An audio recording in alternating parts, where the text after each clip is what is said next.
একদিকে সিবিএসই বোর্ডের দ্বাদশের পরীক্ষা, অন্যদিকে জয়েন্ট এন্ট্রান্স মেন, জীবনের অন্যতম গুরুত্বপূর্ণ দুটো বড় পরীক্ষা। সিবিএসই বোর্ডের দ্বাদশের পরীক্ষা দিচ্ছে এমন অনেক পড়ুয়াই জয়েন্ট এন্ট্রান্স মেন পরীক্ষায় বসে, কিন্তু এবার সেখানেই তৈরি হয়েছে প্রবল দুশ্চিন্তা।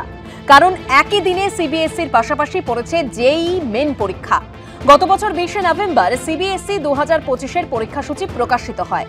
তাতে দেখা যাচ্ছে 2রা এপ্রিল সকাল 10:30 থেকে 1:30 পর্যন্ত বাংলা পরীক্ষা।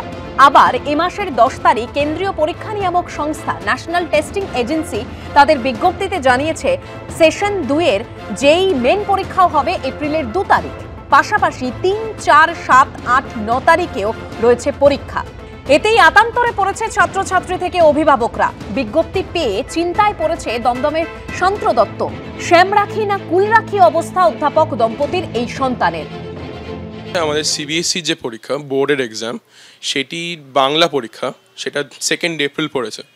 তো তার সাথে আমাদের জেইর মেন্স যে পরীক্ষা, সেটিও আমার এবং আমার বহু বন্ধুবান্ধবদের 2 এপ্রিলই পড়েছে। তো সেজন্য আমরা কোন পরীক্ষাটা দেব এইটা বোঝাটা আমাদের পক্ষে খুবই সমস্যার হয়ে পড়ছে। এখনো পর্যন্ত আমার কাছে সময় আছে আর 1 সপ্তাহ। এর মধ্যে যদি এর কোনো ডেটের যদি চেঞ্জ না হয়, আমাদের যে কোনো একটি পরীক্ষা দিতে হবে, আইদার সিবিএসই বোর্ডের বা জেইই।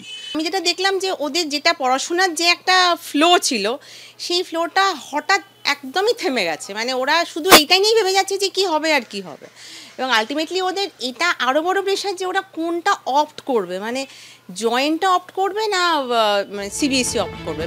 সূত্রের খবর, ভুক্তভোগী পড়ুয়াদের একাংশ এমনকি স্কুলের তরফেও মেল করে জানানো হয়েছে সমস্যার কথা।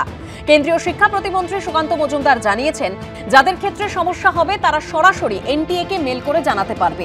সেক্ষেত্রে সেই পড়ুয়ার পরীক্ষার দিন পরিবর্তন করা হবে। শিক্ষার্থীদের, ছাত্রছাত্রীদের চিন্তার কোনো কারণ নেই। তারা এনটিএ-তে মেল করুক, এবং এনটিএ তাদের জন্য এখনো পর্যন্ত 190টি মেল পেয়েছি আমরা। সেই তাদের সকলের পরীক্ষার ডেট আলাদা করে এনটিএ পরীক্ষা নেবে, তাদের জেইই মেন আলাদা করে পরীক্ষা হবে। তাদের চিন্তার কোনো কারণ নেই। তারা পরীক্ষা দিতে পারবেন না এরকম ভাবার কোনো বিষয় নেই। তারা পরীক্ষা দিতে পারবেন এবং তাদের পরীক্ষা দেবার ব্যবস্থা আমরা কেন্দ্রীয় শিক্ষা দপ্তর থেকে এনটিএ এর মাধ্যমে করব। তবে সমস্যাটা শুধু এই রাজ্যের পরীক্ষার্থীদের এমনটা নয়।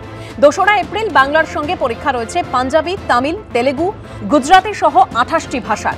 এই প্রেক্ষিতে প্রশ্ন উঠছে, এতগুলো আঞ্চলিক ভাষার পরীক্ষা যখন একদিনে, সেখানে সেই দিনই কি করে জেইই মেনের মতো আরেকটি সর্বভারতীয় পরীক্ষার দিন পড়ল? কৃষ্ণেন্দু অধিকারীর রিপোর্ট, এবিপি আনন্দ, কলকাতা।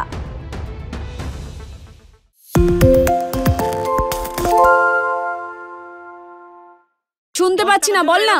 আরে 10 টাকাটা ব্যাপার নয়, আজকে 40 টাকা দিচ্ছি, কারণ 40 টাকা বাংলা গলাবাজি চায় না, বাংলা খবর চায়। বাংলা খবর, বাংলার খবর।